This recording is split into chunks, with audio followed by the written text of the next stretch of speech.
Then we broke up.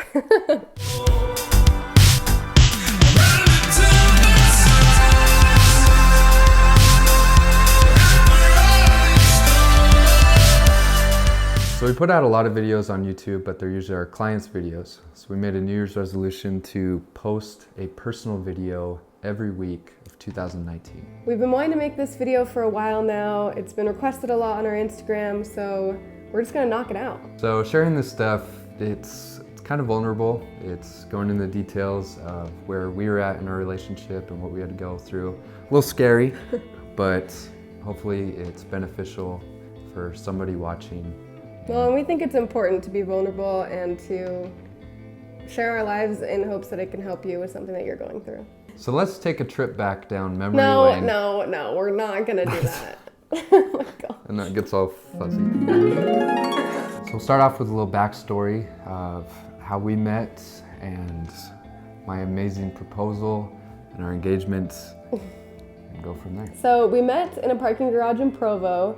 My car had just been broken into and I was on the phone with my mom, and he overheard and came up to me and asked if I needed any help. And then the next day I saw him at church, and then we started talking, and my roommates and I held a lot of game nights at our apartment, and he would come to all those, and we just started hanging out and became really good friends. Yeah, we did. Brie was super fun, and I just wanted to spend more time with her. So I worked up the courage, asked her my first date, and took her to my office. We watched a movie and popcorn, and very smooth. It was really and then awkward. Our second No, we'll do a separate video on how awkward that date was. Not necessary. Holding hands for the first time. It was perfect. Really awkward. Loved it. Anyways, so we dated for about a year and traveled a lot together and had a lot of fun. We loved dating. And we started to talk about marriage. And Why did you laugh? Because marriage is not a joke. It's not a joke. That's when I started to feel a lot of anxiety and fear. We're very religious, and I think a big fear of mine was, what if Cody isn't the one that God intended for me? And that was like a big one, because I just wasn't sure if he was the one, or, and later we've kind of talked about how we don't really believe that there's just one person for you, and anyways. Yeah, so I just had a lot of anxiety and fear all the time, and it made me really emotional. Then we broke up. We went on a break, short break. The worst 48 hours of our lives. 2-day break. Those 2 days were really tough on us. I realized a lot. I realized I really missed him, and I loved him, obviously, and Wow. you know, we got back together one night. I realized that too, by the way. Oh, good. Yeah. Got back together one night, and I told him, okay, I feel good. Like, let's keep going forward. And So then, 2 days later, I proposed. Isn't that that's great? when the anxiety really kicked in. We'll put a link below to our engagement video done by Mallory and Nick. It was awesome. I loved the proposal, but that night was really hard. Like, I was a wreck. I just was overcome with fear and anxiety, just so nervous, just felt sick about it. And then, so of course I'm thinking, is this a sign? Like, I'm not supposed to be with him? Why do I have so much anxiety? And that was the next few months, feeling like that. So through all these feelings I was having, Cody and I were very communicative, and we talked about it every time I was feeling uneasy. I was probably crying, and I'd be like, okay, I don't know how I'm feeling. And Cody was just there, and he was so supportive and just would talk me through things. We talked a lot. We prayed together about things and questions and what we should do. We made little lists of just things that we were certain of and things that we still had questions about. Made lists about things that made us happy and that could help us to be closer together. We talked to people that were really close to us. We talked to friends and counselors, people in our church, therapists, and just kind of worked through those questions and doubts I was having, and were able to talk about them and kind of get to the bottom of them. So right in the middle of all of this, we decided to make a Instagram story video, kind of going into how we were feeling right then. a big part of my anxiety was that I felt like I was alone in feeling like this. Like all my friends that had been engaged, they had these wonderful engagements, were planning weddings and having so much fun. And I was just like sitting here just scared out of my mind, and I was wondering what was wrong with me. And so we made this video, and we'll put a link down below for that as well, and you can watch that. So we're very real, very open in that video, just telling how we felt and what we were going through. And it was crazy. We actually got a ton of responses and people saying, I went through that, or I'm going through that right now. And that was really cool to see. Yeah, it just kind of gave me confirmation that I'm not weird. Like, I'm not the only one You're weird. that is going through this or has gone through this. And they had a lot of really great advice, and I felt so connected, and that was a really big turning point in our engagement. And at that point, we still hadn't set a date. We'd been engaged for like 5 months and still hadn't set a date. And soon after that, we set a date. And we got married April 21st, 2018 in the Gilbert, Arizona temple. On our actual wedding day, we both felt really peaceful and good and excited, and it was just a great day. Been married now 10 months, and it's been great. Not perfect, but so close. So close. Now we have anxiety about other things, like taxes. Our 3 points of advice for anyone going through something similar to this is number 1, communication. That was just the biggest part of the whole thing. Was I was telling him the whole time, he was helping me through it, and we talked to our close family members. I talked to his parents about it, my parents about it. Number 2 is prayer. Prayer was really important for us. We prayed on our own, and we prayed together just about the things we're struggling with and questions we had, and that really helped us to feel better about things and to progress. The third one is meditation. We had some technical difficulties and our audio cut out right here, but our third one is meditation. And we used an app called Headspace that really helped me out.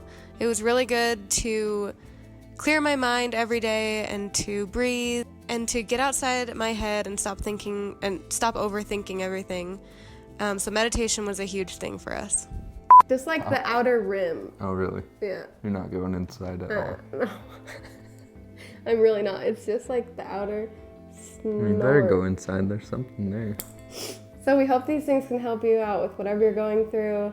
And I think we're both grateful for that time in our lives and how it shaped us and how close we got.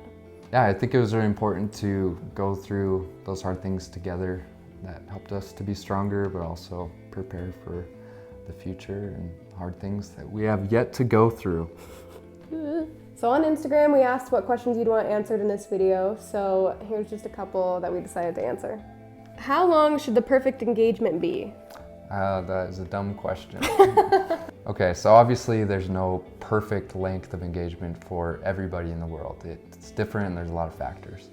For us, in our religion, we belong to the Church of Jesus Christ of Latter-day Saints, and in general, engagements are very short. Very short, especially in Utah where we live in college towns and whatnot.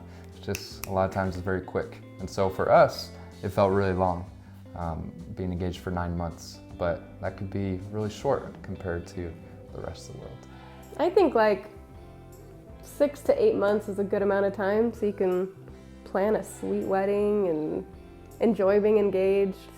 And it's different. I think it's good to have the engagement because it just felt like things were different when we got engaged. And so you're closer together, you're really taking things seriously. So it's an opportunity for your relationship to grow. What is the best part and the hardest part of marriage? Best part of marriage is... That's great. Just having like a constant companion, having someone that always has your back, always with you. Just my little best friend. Just having a best friend that you can always count on and call, and you're stuck with me forever. The best part of marriage for me is sharing finances. We have a joint bank account. So stupid. What's the worst part of being married to me? I can't think of one. The hardest part of marriage in general to anyone is probably communication, which we brought up earlier. It's very important, but it can be difficult to communicate. You're not always going to be on the same page, especially when you're hungry. Oh, hangry, that's the worst. So just learning to communicate with each other and give in and compromise, and that sometimes your husband is right. Okay, my turn. A big surprise about marriage for me was how much we actually didn't fight. Everyone said that the first year was the hardest and then you're learning everything and you guys fight a lot. And we don't really fight a lot. We have disagreements about food, like where to eat and where things should go and things like that, but... Both kind of strong-willed, Yeah. hard-headed. But I think we handle disagreements pretty well. We'll both say our side and we'll talk through it. And I think... Really? Yes! We just hug and everything's better. Okay, this person says, TMI, but did you guys save yourselves for marriage? How did you keep those boundaries? Dun, dun, dun. So with our beliefs in religion, it was really important for us to save ourselves for marriage and to be chaste. And so we did that. It was difficult at times, but we just had standards and boundaries, and we respected each other enough to keep those. What do you see in your future with Cody as far as kids and goals? Kids. Okay, kids.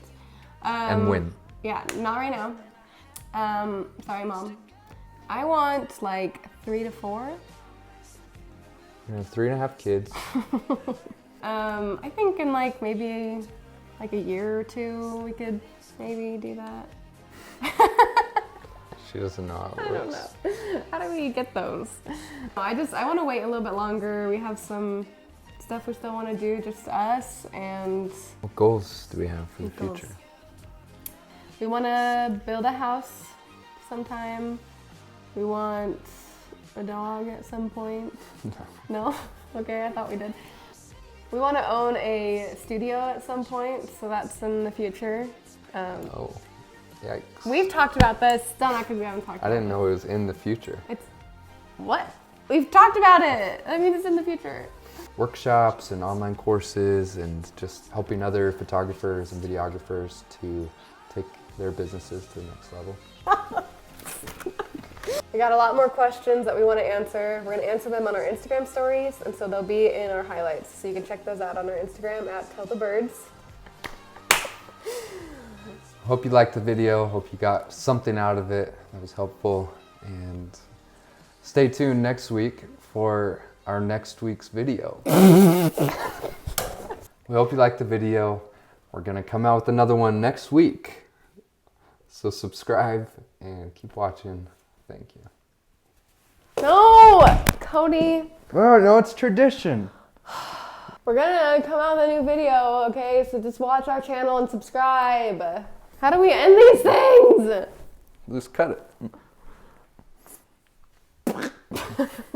Bird battalion. Comment below what our catchphrase should be at Oh the yeah, end. ask the people. We still don't know how to end videos, so comment below if you have any suggestions, and we will pick a winner if it's good enough and send you Something. Bye!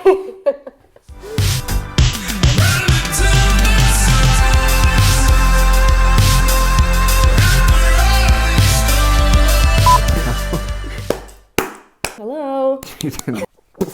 Pikachu. blooper.